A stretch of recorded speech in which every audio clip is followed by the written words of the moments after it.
कि हौसलों के आगे कोई पर्दा नहीं होता और करे परिश्रम का कोई विकल्प नहीं होता। कहना चाहूँगा कि हौसलों के आगे कोई पर्दा नहीं होता और करे परिश्रम का कोई विकल्प नहीं होता। और क्या कि दिल में जज्बा कुछ कर दिखाने का, कि दिल में जज्बा कुछ कर दिखाने का। तो यह रखना दोस्तों कि जलते हुए दियों को भी आंधियों का डर नहीं होता, जलते हुए दियों को भी आंधियों का डर नहीं होता। हेलो दोस्तों, आप सभी का स्वागत है आपके अपने चैनल एसएससी वंडर्स। मैं हूं सप्ताह और आज के क्लास में दोस्तों अलजेब्रा के कुछ इंपोर्टेंट क्वेश्चन शामिल किए हैं जो एग्जाम में एक बार नहीं कई बार पूछा गया। और दोस्तों वैसे प्रश्नों को शामिल किए जो सोल्व करने में कम से कम 2 से 3 मिनट का समय लगता है। लेकिन आज मैं आपको वो तरीका बताने जा रहा हूँ जिसके माध्यम से आप 2 सेकंडों में सोल्व करोगे दोस्तों। तो शुरू में बने रहेगा। तो आइए हम बारी बारी से सारे प्रश्न को सोल्व करते हैं, जिसमें कि आपके सामने ये पहला प्रश्न है। सभी लोग प्रश्न को पढ़कर समझने का प्रयास कीजिएगा। प्रश्न कह रहा है कि यदि x + 1y x बराबर 4 हो तो x² + 1y x² का मान क्या होगा। दोस्तों ध्यान दें, यहाँ पे स्क्वायर के फ्रंट में है, कभी कभी यहाँ पे q के फ्रंट में रहता है, कभी कभी यहाँ पे 4 के फ्रंट में रहता है। यानी कि जो पावर दोस्तों q हो सकता है, 4 भी हो सकता है, 5 भी हो सकता है और 7 भी हो सकता है। यानी कि जितने भी टाइप के प्रश्न बन सकते हैं सारे टाइप के प्रश्न इस वीडियो में शामिल कर दिए हैं। तो ध्यान दें, यहाँ पे क्या है स्क्वायर के फ्रंट में दोस्तों, यहाँ पे स्क्वायर के फ्रंट में है। तो ध्यान दें दोस्तों कि जब अगर स्क्वायर के फ्रंट में रहेगा तो यहाँ पे जो संख्या दिया रहेगा यहाँ पे इसका स्क्वायर कर देंगे। ध्यान दें, इसका स्क्वायर करेंगे और माइनस से अगर यहाँ पे स्क्वायर के फ्रंट में है तो -2 कर दीजिए दोस्तों। तो ध्यान दें यहाँ पे माइनस क्यों हुआ, ध्यान दें यहाँ पे माइनस से क्यों हुआ, प्लस क्यों ना लिखें। तो ध्यान दें दोस्तों, इस टाइप के प्रश्न को सोल्व करने के लिए कुछ साइन का कॉन्सेप्ट होता है, वो अगर क्लियर है दोस्तों तो इस टाइप के प्रश्न को आप सेकंडों में सोल्व कर सकते हो। तो ध्यान दें, अगर जब पहले में प्लस हो और दूसरे में भी प्लस हो दोस्तों तो यहाँ पे जो साइन लेंगे वो माइनस का साइन लेंगे। ध्यान दें, जब पहले में प्लस हो और दूसरे में प्लस हो तो यहाँ पे जो साइन लेंगे वो माइनस का साइन लेंगे।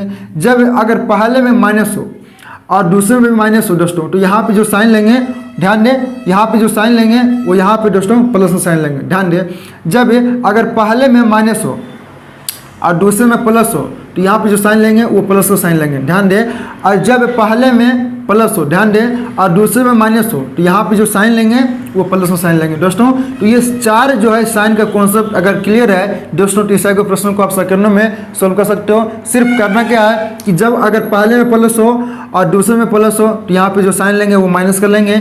जब अगर पहले में माइनस हो और दूसरे में माइनस हो तो यहाँ पे जो साइन लेंगे वो प्लस कर लेंगे।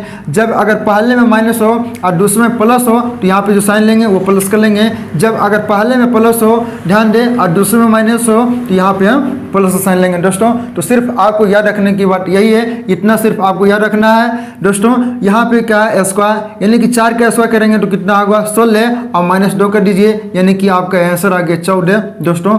तो उम्मीद करता हूँ कि आप सभी को समझ आ गया होगा। और 14 हमारा किस ऑप्शन में है तो हमारा ऑप्शन नंबर बी में दिया हुआ है दोस्तों।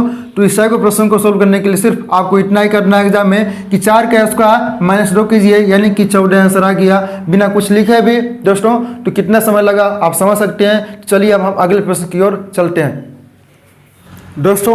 ध्यान दें सभी लोग, आपके सामने सेकेंड में प्रश्न है, सभी लोग प्रश्नों को पढ़कर समझने का प्रयास कीजिएगा। प्रश्न कर रहा है कि यदि x - 1y x बराबर 3 हो तो x² + 1y x² का मान क्या होगा दोस्तों।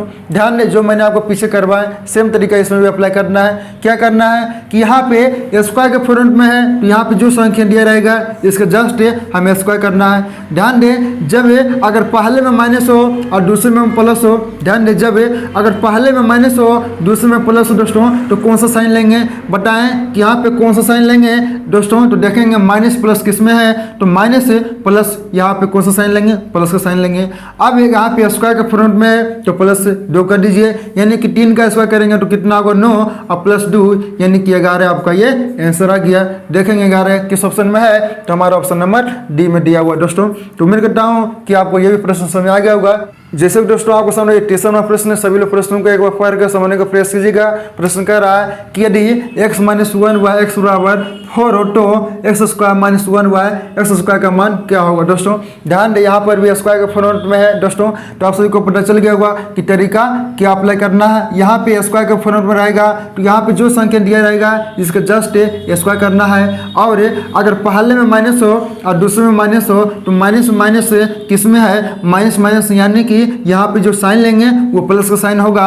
अगर स्क्वायर के फ्रंट में है तो यहाँ पे अपने मन से 2 कर देंगे। ध्यान दें दोस्तों, यहाँ पे 4 का स्क्वायर करेंगे तो कितना होगा 16 और प्लस 2, यानी कि इस प्रश्न का आंसर आ गया 18 दोस्तों। तो उम्मीद करता हूँ कि जब कभी भी स्क्वायर के फॉर्मेट में रहेगा तो उसे आप सेकंडों में सोल्व कर लेंगे दोस्तों। तो 18 देखेंगे किस ऑप्शन में है, तो हमारा ऑप्शन नंबर बी में दिया हुआ दोस्तों। तो चलिए अब क्यू वाले फॉर्मेट के प्रश्नों को हम सोल्व करते हैं। हालांकि क्यू वाले प्रश्न ज़्यादातर एग्जाम में पूछे भी जाते हैं दोस्तों। ध्यान दें सभी लोग, आपके सामने 4 नंबर प्रश्न कर रहा है कि यदि x + 1 y x बराबर 2 हो तो x³ - 1 y x³ का मान क्या होगा दोस्तों। ध्यान दें, यहाँ पे क्यू वाले फॉर्मेट में है, यानी दोस्तों यहाँ पे अगर पावर क्यू रहेगा तो इसका तरीका चेंज होता है। और ध्यान दें कि क्यू वाले जो फॉर्मेट में प्रश्न आता है वो ज़्यादातर एग्जाम में पूछे जाते हैं दोस्तों। तो ध्यान दें कि जब अगर पावर क्यू रहेगा तो इसमें हम कौन सा तरीका अप्लाई करेंगे। तो ध्यान दें दोस्तों, यहाँ पे जो संख्या दिया है इसे जस्ट हमें क्यू कर देना है। ध्यान दें कि यहाँ पे जो संख्या दिया रहेगा यहाँ पे हम जस्ट इसका क्यू कर देंगे, यानी कि 2 का क्यू करेंगे दोस्तों। ध्यान दें यहाँ तक तो सेम तरीका, यानी कि अगर पावर 2 रहता है तो भी हम यहाँ पे संख्या का जो रहता है उसका हम स्क्वायर करते हैं। अगर क्यू है दोस्तों तो यहाँ पे जो संख्या है उसका हम क्यू करेंगे। अब दोस्तों यहाँ पे अगर पहले में प्लस हो और दूसरे में माइनस हो तो प्लस और माइनस देखेंगे किस में है, तो प्लस माइनस, यानी कि यहाँ पे जो साइन होगा वो प्लस का होगा।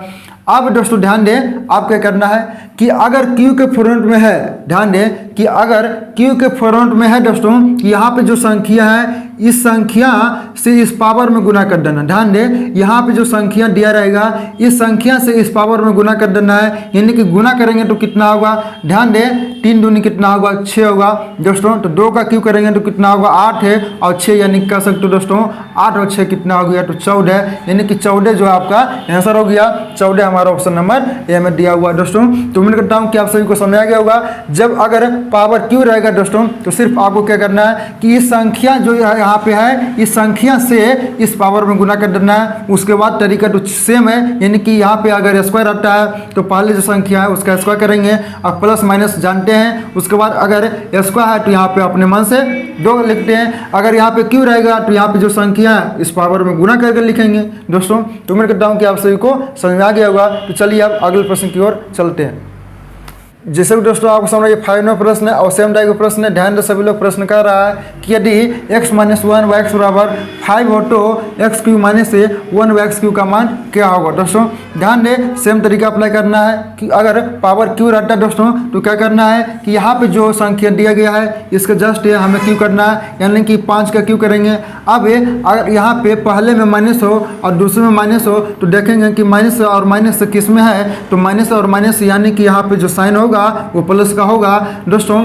अगर पावर क्यू रहता है तो आप क्या करेंगे, ध्यान दें अगर पावर क्यू है दोस्तों तो यहाँ पे जो संख्या दिया गया है इस संख्या से इस पावर में गुना कर देना है, यानी कि 5 यहाँ कितना होगा 15। तो आप दोस्तों सोल्व कर सकते हैं, यानी कि 5 का क्यू कितना होगा तो 125 है और प्लस 15 करेंगे तो 140 जो है दोस्तों आपको ये आंसर आ गया दोस्तों। देखेंगे 140 किस ऑप्शन में है, हमारा ऑप्शन नंबर बी में 140 दिया हुआ दोस्तों। तो उम्मीद करता हूँ कि आपको ये प्रश्न बहुत ही अच्छे तरीके से समझ में आ गया होगा।